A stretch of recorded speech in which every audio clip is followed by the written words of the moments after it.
Because both her and I, you know, like our characters are so entwined, and we both have to record without each other being there. So the other people in the studio will fill in the Twilight role for me, like whether it's Tabitha reads it, or Ashley or Andrea, they jump in and read the in-between lines, and then I react. So Tara came up, I think, when I was there at the very beginning for one show, so I got to hear her voice, and of course saw the shows after they were animated, and kind of got a feel for it more. But the directors, it has a lot to do with the directors and the clients to help me make sure that I'm responding appropriately, because they're now recording her in LA, so they see what she does. But it's a trick. We get used to it ourselves, and then we also need a director to help us. But we're all Vancouver-based, pretty much the bulk of us now. Is there any reason why they picked Tara? Like, since she's in Los Angeles, why would they pick someone there and not someone who's from Vancouver? I honestly think that they scoured the corners of the earth. Uh-oh, the earth is round. The Capricorn are living in a different planet. I really think that that's what they said in the end, that they had auditioned everywhere, or at least several major cities, and Tara's voice fit like a charm. Twilight Sparkle. Plus, I mean, she obviously has got such a great resume too, and she's an excellent actor, and she was perfect for the role. But I think it was just a really perfect fit. So they were willing to go wherever they had to go to get what they wanted. I'm assuming that. I don't know 100%. But. Yes, are you a brony? No, actually, I was just gonna ask no. a random anime convention, right? So, if you were to fall in a cursed spring a la Ranma, which one would you want to? In a cursed what? Cursed spring, like in Ranma. Yes. Which one would you want to fall into? What are my options again? Let's see. You have ducks. There's cats, pig, panda. Well. Again, probably the cat, because I did that already and was familiar with it. Yeah, that was quite a show. When you think about that show, those of you who haven't seen Ranma 1/2, it's quite unique. You might want to check it out. I had blue hair, and that woman was psycho, wasn't she? And I had to play it that way too. Oh, Ranma, you are so, I love you so much. And Akane, beating up Akane, and then just like, oh, Akane. Like, are you having compassion now? You're just gonna kick me in the head? It's like, look who's coming. It's kind of like a Power Ranger thing. I'm kind of scared, don't shoot me. No! I'll shoot back with all my fluff. I'm very scared now. Thank you, sir. I hope this isn't loaded. Kathy's holding a gun. Okay, just kidding. I have to go through customs eventually. You know that, right? I'm not going to point it. Well, I will if like cream cheese comes out of it or something. Here you go, George Rachel. Please come back and take your weapon. But okay. What is wrong with something? Frank's gonna kill me. Very cool. Your costumes are amazing, you guys. And we can't believe it when we come to the conventions and we see what you guys put together. And not just the costumes, but like the music you guys make and the art and the writing and everything. It's just amazing. You're so talented, and thanks to the internet now, we would never be able to have this reach of talent or be able to unify. And I've said that before about Pony, which is the thing now that's been so big in the community, it's brought in, is like, it is a phenomenon because it's brought community. It's created a community, like a really massive community. And I think whatever is doing that is a wonderful thing. I think it's about the heart. And here's to the heart. Can't have enough of that. Yes? I was curious, when you're working as a voice actor, how many shows do you work on at once? As many as we can. It totally depends on what we audition for and what we end up getting. We audition, it's about what comes in, the calls that we get, the callbacks we get, and it's really quite random, to be honest with you. It's a crapshoot. And we're still fighting for our work every day. There are shows where we do get cast, because we're a perfect fit, but it's the primetime ones we're always auditioning. We don't just come in like that. Sometimes for commercials we'll get cast, or guest roles we'll get cast. But I think I've been in about 5 at one time, maybe 6, and that was crazy back then. Because you're working quite frequently, but sometimes the larger shows want you, just the one show wants you to record twice a week. So because I'm a character actor, but I also use my own natural voice, I never know what I'm going to get. And boy, oh boy, can you use a good massage sometime. I did a character called Fidge Fidge, and he looked like a Dairy Queen cone with a little white thing on the top of it. It was for children, and it was all about wishes and, you know, minding wishes. And he was like a nervous wreck. So He's like, oh, Marioku, oh no, we're doomed, Marioku, there's no such thing, oh no! and I have to get that voice, I have to sustain it here the whole time, oh Marioku, oh no! and like I'm screaming and yelling and oh man. And one day I think we had to do 4 episodes in a row or something, and we got very, very quick at the show, got very fast with it. But I'm telling you, I had to go and get a massage just to keep myself limber and not getting headaches. That's a nice costume. Do you have a sheet with you? Because it looks like maybe it would be fluffy to have one. Do I like to play? Yeah, I'm just on Vancouver time right now. So any other questions? One thing about being a voice actor is that you have to take, as you get going, you have to take 50% of it. You have to see it as almost a 50-50 rejection and acceptance kind of thing. When you're starting out more, it's natural, but you end up getting, you know, a bit of a callus as an actor because you don't know whether you're going to get it or not. And really, whoever gets cast is just the best, who was the best shade of green that day. Because everybody that goes in is very talented, but did they actually feel the specs? You know, were you the one that they heard in their mind's ear as being the best person to get the job? And we go through this all the time. We have no clue. We go in there thinking we did an excellent job, and maybe we did, but then someone else gets it. And you have to, you know, realize that as any kind of actor. And also, it's a freelance kind of career. So any of you who may be in a freelance kind of career understand that you're not necessarily working every day, but then you can be working so much that it's just almost overwhelming. So you have to be smart about that. And, you know, I try to see everything kind of as like sort of down the road. Whether I'm doing a ton of shows or it's a little bit lean, I just try to stay in the same spot all the time and just appreciate what we get. Do you like to collect toys now with the characters you voice? Well, maybe in the early days. But now there would be a lot. Like we'd have toy rooms to the ceiling, some of us, especially the guys with the action things. Because honestly, for women, one of the action, like any of the animation shows or series that we do, you know, like especially the action ones, like I did a little stint on Stormhawks as Ray Vess, you know, nice color hair, actually, fuchsia.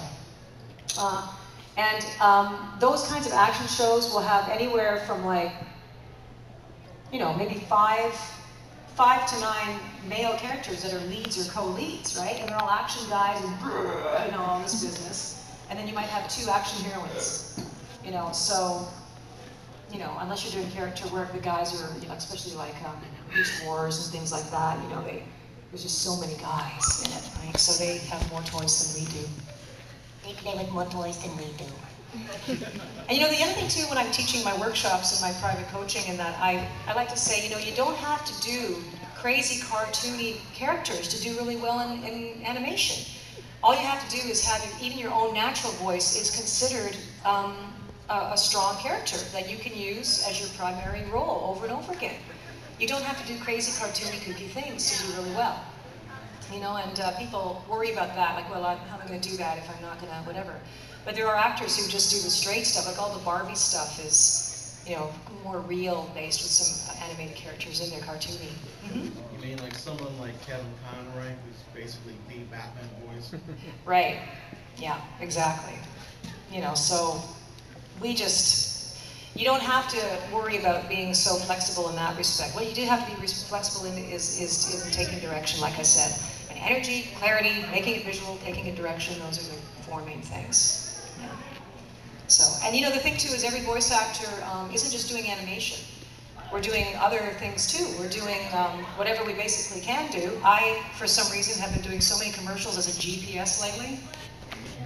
I was in the car yesterday coming in from the airport with some of the staff, and one of the guys had his GPS on, and it sounded like myself. And I went, did we record something? And I was like, oh, like, did I say that? And he's like, no, it's a GPS. I'm like, oh my God, I don't even know my own voice anymore.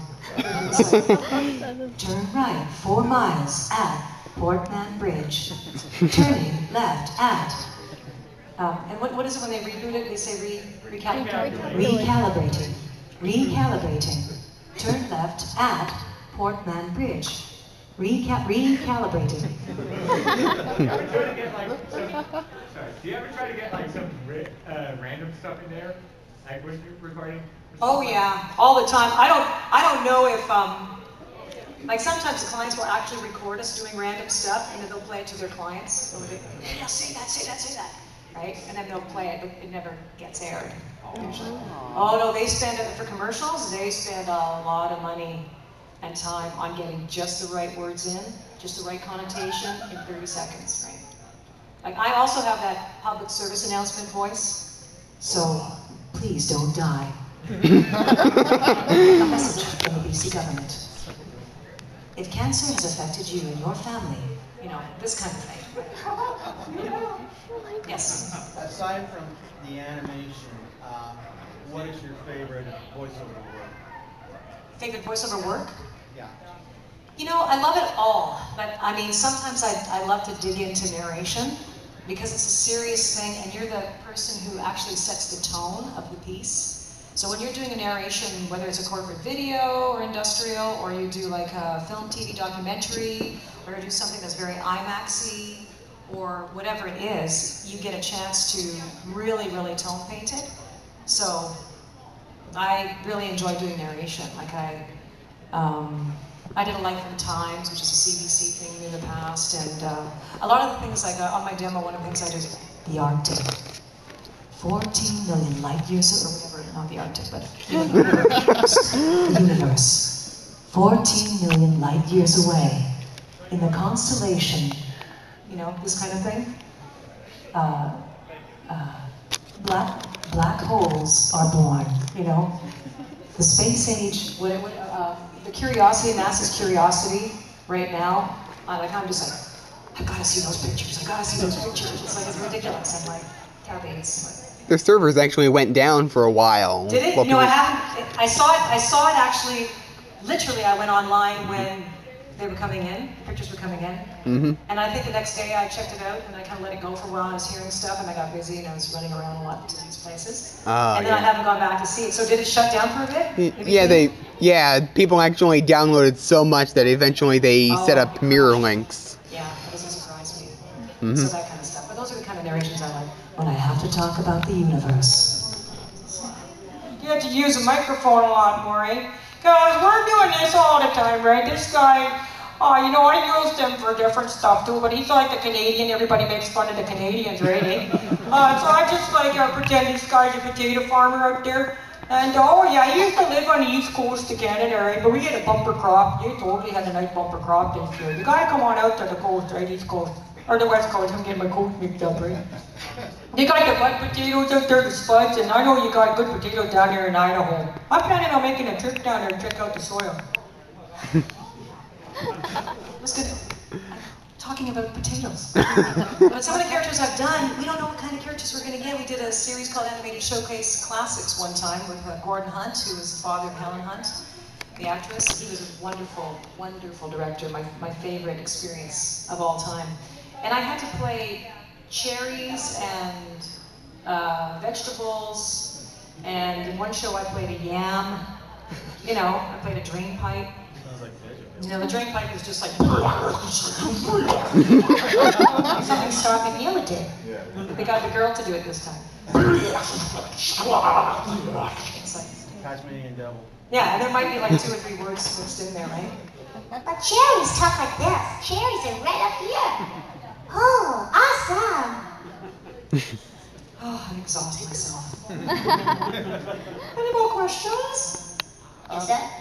In your free time, what shows do you like to watch? Well, you know what? I don't even watch a lot of the animated shows lately. I mean, quite honestly, I don't have a whole lot of time. And it's even hard to watch all the pony shows, you know, trying to see the pony shows because we're just really busy running back and forth or auditioning or whatever. And I myself have been doing quite a gamut of conventions, you know, between all across the States and some in Canada lately. And I don't like, I mean, I really don't watch a lot of the cartoons, but when something is happening, I'll go and check it out, sort of thing too. But I'm a nature girl, and I like to be out in the woods and walking, you know, just out of nature. And sometimes I find getting on the internet and all of that just so you could spend, you know, 26 hours of the day not being off it. So. Yeah. I have Canadian cousins, and I noticed you really don't have much of an accent. You know what? I've had 3 people already since last night say that to me, and that's interesting. You know, like a lot of the people who are from here or from America, they say, you don't have much of an accent, you're not really Canadian, you're not really...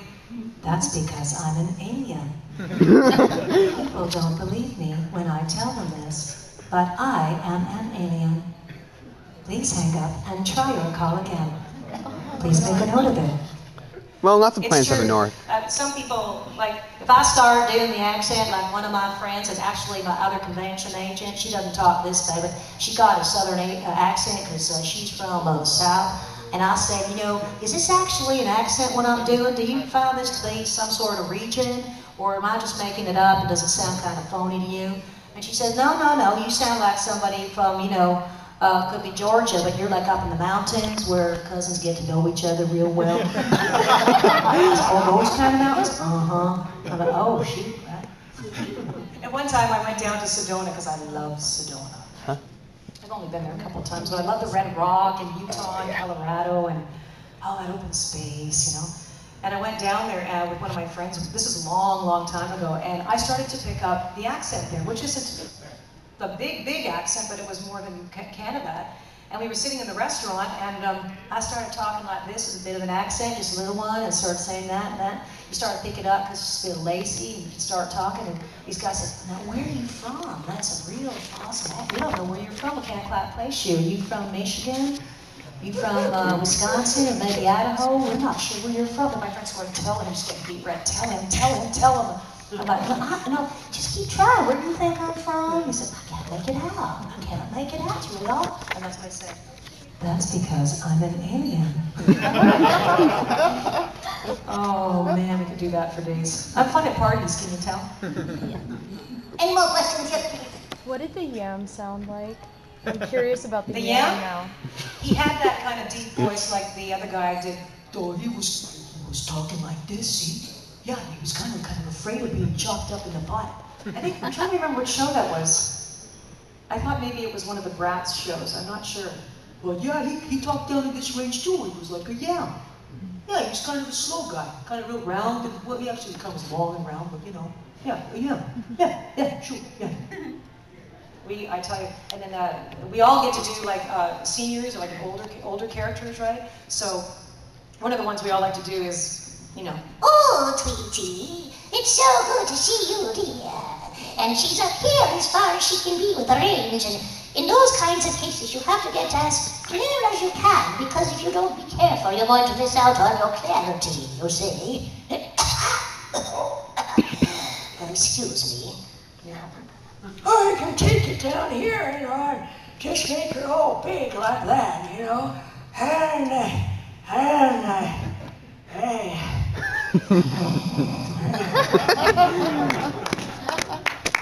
Can you tell we're having fun? The boy voice is a female specialty. But I will tell you this, having been a casting director and a director, we will always go with the real children first because it's real. The only time we kind of stray from that is if it might be a bit more cartoony, or they're concerned that the boy's voice might change if the series goes on for a while, and they need to invite us to come on. But I've got quite a roster of ranges now, and it's interesting, like when I'm teaching, a lot of people say, how do you do the boy voice? I want to do the boy voice that are women. And some women don't have the range, they're very high-pitched. So if they're very, very high-pitched, the only boy voices that they biologically can do are the ones that are up here, or the ones that talk like this, when they're all going like this and saying this kind of stuff. It's a little bit of rasping, see? Because they're a little bit higher, and they're over here, see? But to get to the real boy voice, their pitch is so high that it's not really going to work unless they do it really cartoony. But if I want to do a large boy, You know, instead of like You know, some of the kind of characters are like that, and he's a little bit more kind of real and mad. What? Oh, shut up. You're my sister. I don't care. Get off my back. I'm gonna pound you. Shut up or I'll pound you. Don't! Get out! Shut up! you know, this kind of thing. But if I do a larger character, then what I have to do is I have to physically imagine myself being large. So when you're getting into character, you've got to use your body. You got to open that up, right? Be physical with it. So if I'm doing a large boy character, then I don't know. Like, he's probably gonna talk like that, eh? Cause it's just like, I don't know. I don't play any sports or that. I don't like to play video games. Are you gonna eat that? oh, I'm having too much fun, but I exhaust myself. Yes. That's the question. When you're in Vancouver auditioning, is it like a selection of actors that is chosen to go to those auditions, or is it pretty much open casting?